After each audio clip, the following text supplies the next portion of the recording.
Good evening বন্ধুরা। আজ হলো 31 জানুয়ারি শনিবার। আজকের বরাক উপত্যকা তথা আসামের শ্রীভূমি, শিলচর, হাইলাকান্দি এবং ভারতের বিভিন্ন প্রান্তের আজকের সন্ধ্যার বিশেষ বিশেষ খবরগুলি হল: হাইলাকান্দি জেলার দামছড়া বনাঞ্চলকে কেন্দ্র করে গত কয়েকদিনের টানটান উত্তেজনা ও প্রশাসনের সাময়িক নমনীয়তার পর এবার উচ্ছেদ অভিযানের প্রস্তুতি চূড়ান্ত পর্যায়ে পৌঁছেছে। ইতিপূর্বে এক বিশ্বস্ত সূত্রে জানা গিয়েছিল যে প্রজাতন্ত্র দিবস ও পরিস্থিতির গুরুত্ব বিবেচনা করে প্রশাসন 26 জানুয়ারি পর্যন্ত উচ্ছেদ প্রক্রিয়া স্থগিত রেখেছিল। সেই সময়টুকুতে স্থানীয় মানুষের মধ্যে কিছুটা স্বস্তি ফিরলেও নতুন সরকারি নির্দেশিকায় স্পষ্ট হয়েছে যে সেই স্বস্তি ছিল কেবল সাময়িক স্তব্ধতা। উচ্ছেদের বিষয়টি এখন কেবল গুঞ্জন নয়, বাস্তব রূপ নিতে চলেছে।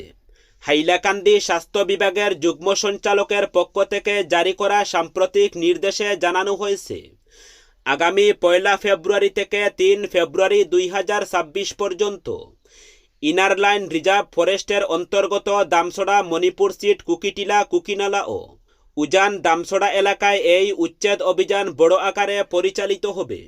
অভিযান চলাকালীন যে কোনো অপ্রীতিকর পরিস্থিতি বা জরুরি স্বাস্থ্যসেবা সামাল দিতে স্বাস্থ্য বিভাগ কোমর বেঁধে মাঠে নেমেছে। নির্দেশ অনুযায়ী 1 ফেব্রুয়ারি ভোর 8:30টায় এসকে রায় সিভিল হাসপাতাল থেকে মেডিকেল টিমের গাড়িগুলো দামছড়ার উদ্দেশ্যে রওনা দেবে। পরিস্থিতির গুরুত্ব বিবেচনা করে সংশ্লিষ্ট কর্মীদের সব ধরনের ছুটি বাতিল করা হয়েছে। কাটলিছড়া বিপিএইচসির এসডিএম অ্যান্ড এইচওর ডক্টর সুব্রত দেকে এই পুরো প্রক্রিয়ার নোডাল অফিসার হিসাবে নিয়োগ করা হয়েছে এবং 1 ফেব্রুয়ারি রাত থেকেই উচ্চস্থলে 3টি 10 অ্যাম্বুলেন্স মোতায়েন রাখার ব্যবস্থা করা হয়েছে। ফেব্রুয়ারি মাসের গোড়া থেকেই একাধিক গুরুত্বপূর্ণ পরিবর্তন আসতে চলেছে, যা সরাসরি প্রভাব ফেলতে পারে সাধারণ মানুষের দৈনন্দিন জীবনে। আগামী 1 ফেব্রুয়ারি কেন্দ্রীয় বাজেট পেশ করতে চলেছেন অর্থমন্ত্রী নির্মলা সীতারাম। বর্তমানে নতুন কর ব্যবস্থায় 12.75 লক্ষ টাকা পর্যন্ত আয়ে ট্যাক্স ফ্রি করেছে, কিন্তু পুরাতন এবং নতুন কর আইনের মাধ্যমে কোনটা লাভজনক হবে সেটির পার্থক্য জানতে চান সাধারণ মানুষ। অপরদিকে ভারতের জাতীয় সড়ক কর্তৃপক্ষ জানিয়েছে ফাস্ট্যাগের জন্য কেওয়াইসি আপডেটের প্রয়োজন হবে না। এই নিয়ম কার্যকর হবে 1 ফেব্রুয়ারি থেকে। গাড়ির তথ্য যাচাইয়ের সম্পূর্ণ দায়িত্ব থাকবে ফাস্ট্যাগ ইস্যু করা ব্যাংকের উপর, ফলে ফাস্ট্যাগ ব্যবহারকারীদের ঝামেলা কমবে। বাজেটের দিন শেয়ার বাজার খোলা থাকবে সকাল 9:15 থেকে বিকেল 3:30 পর্যন্ত। সকাল 11টায় বাজেট ঘোষণার সময় বাজারে উঠানামা হতে পারে। এছাড়াও 1 ফেব্রুয়ারি থেকে রান্নার গ্যাসের দাম বাড়তে পারে। বাণিজ্যিক সিলিন্ডারের দাম ফের একবার বাড়তে পারে বলে অনুমান। একই সঙ্গে সিএনজি এবং পিএনজি জ্বালানির দাম বৃদ্ধি পাওয়ার সম্ভাবনা রয়েছে 1 ফেব্রুয়ারি থেকেই, যা ভ্রমণে প্রভাব ফেলতে পারে। এছাড়া পান মশলা, সিগারেট, তামাকজাত দ্রব্যের দাম বৃদ্ধি হতে পারে 1 ফেব্রুয়ারি থেকেই, এমনটাই জানা গিয়েছে। সব মিলিয়ে নতুন বছরের দ্বিতীয় মাসে বড়সড় প্রভাব ফেলতে পারে সাধারণ মানুষের জীবনে। করিমগঞ্জ তথা শ্রীভূমি জেলার বদরপুর এলাকায় এক মর্মান্তিক সড়ক দুর্ঘটনায় প্রাণ গেল 3 জনের। আহত হয়েছেন অন্তত 25 জন। আহতদের মধ্যে 17 জনের অবস্থা আশঙ্কাজনক বলে জানা গেছে। আজ সকাল প্রায় 6টা নাগাদ শ্রীগৌরী এলাকায় দ্রুতগতির একটি ডাম্পারের সঙ্গে যাত্রীবাহী একটি ট্রাভেলার বাসের মুখোমুখি সংঘর্ষ হয়। সংঘর্ষের তীব্রতায় ট্রাভেলার্সটি রাস্তার পাশে খাদে উল্টে যায় এবং সম্পূর্ণভাবে দুমড়ে মুচড়ে যায়। ঘটনাস্থলেই 2 জন যাত্রীর মৃত্যু হয়। পরে আরও একজন যাত্রীর মৃত্যুর খবর পাওয়া গেছে। নিহতদের নাম নীরদ দাস ও তপন বিশ্বাস। জানা গেছে দুর্ঘটনাগ্রস্ত ট্রাভেলার্সটির যাত্রীরা একটি কীর্তনিয়া দলের সদস্য ছিলেন। ঘটনাকে কেন্দ্র করে গোটা এলাকায় শোকের ছায়া নেমে এসেছে। পুলিশ ঘটনার কারণ খতিয়ে দেখছে। আগামী 3 ফেব্রুয়ারি মঙ্গলবার রাতে মুসলিম সমাজে অত্যন্ত পবিত্র ও তাৎপর্যপূর্ণ শবে বরাত পালিত হবে। এবছর চাঁদ দেখা নিয়ে কোনো মতভেদ না থাকায় সর্বসম্মতিক্রমে নির্ধারিত তারিখেই শবে বরাত পালনের সিদ্ধান্ত নেওয়া হয়েছে। অসমের কেন্দ্রীয় হিলাল কমিটি আহলে সুন্নাত ওয়াল জামাত, নদওয়াতুল তামির জমিয়ত উলামা ত্রিপুরা রাজ্য ইমাম সংস্থাসহ বিভিন্ন ধর্মীয় সংগঠনের প্রবীণ আলেম ও মুরব্বীরা ইতিমধ্যেই ঘোষণা করেছেন মঙ্গলবার রাতেই শবে বরাত উদযাপিত হবে। শুধু সরকারি এবং প্রাদেশিকৃত বিদ্যালয়ের পড়ুয়াদের মধ্যে সুপ্ত প্রতিভার বিকাশ সাধন তথা মেধা সন্ধানের লক্ষ্যে নরসিংহপুর শিক্ষাখণ্ড ভিত্তিক একটি বৃত্তি পরীক্ষার আয়োজন করা হয়েছে। ওই বৃত্তি পরীক্ষার আয়োজক নরসিংহপুর শিক্ষাখণ্ডের অন্তর্গত মণ্ডল সমল কেন্দ্র পালংঘাট সহযোগে অসম গণিত শিক্ষায়তন কাছাড় জেলা শাখা।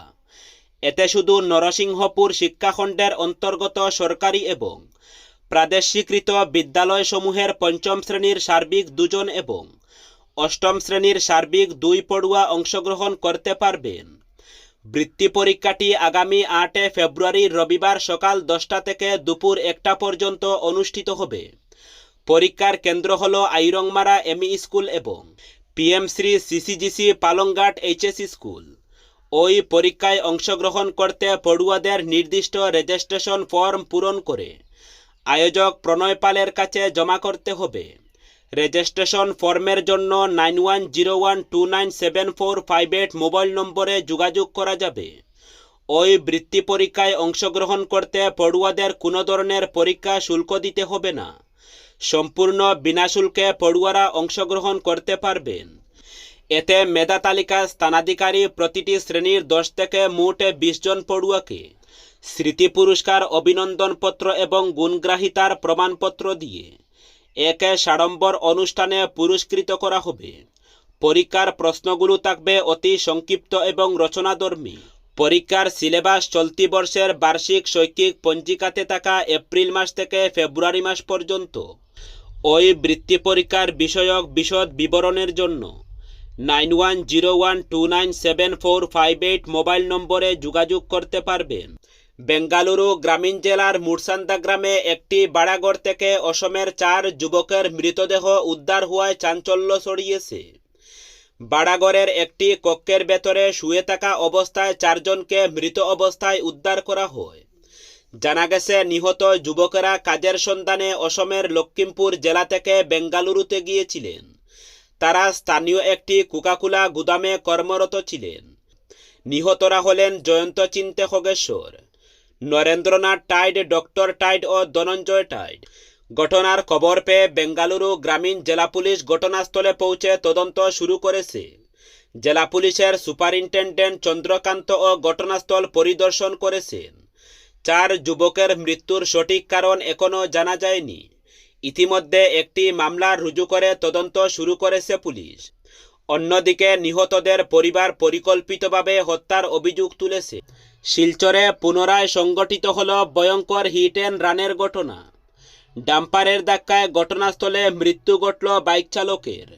ভয়ঙ্কর এই দুর্ঘটনা সংঘটিত হয় শুক্রবার রাতে শিলচর ইম্পল জাতীয় সড়কের রংপুর ব্লক টাওয়ারের সামনে। মৃত বাইক চালক উদারবন শালগঙ্গার বাসিন্দা প্রদীপ দর বলে জানা যায়। ঘটনার বিবরণে জানা যায়, বাইকে 2 যুবক যাওয়ার সময় হঠাৎ করে দ্রুতগতিতে আসা ডাম্পার বাইককে ধাক্কা মেরে ঘটনাস্থল থেকে পলায়ন করে। দুর্ঘটনায় মৃত্যু হয় প্রদীপ দরের। সঙ্গে গুরুতরভাবে আহত হন রাজদীপ দর নামের বাইকে থাকা অন্য এক যুবক। ঘটনার পর স্থানীয় সকলে আহত যুবকজনকে ঘটনাস্থল থেকে উদ্ধার করে চিকিৎসার জন্য মেডিকেল কলেজে প্রেরণ করেন। ঘটনার খবর শুনে ঘটনাস্থলে পুলিশ উপস্থিত হয়ে মৃতদেহ উদ্ধার করার সময় এক উত্তপ্ত পরিস্থিতি সৃষ্টি হয়।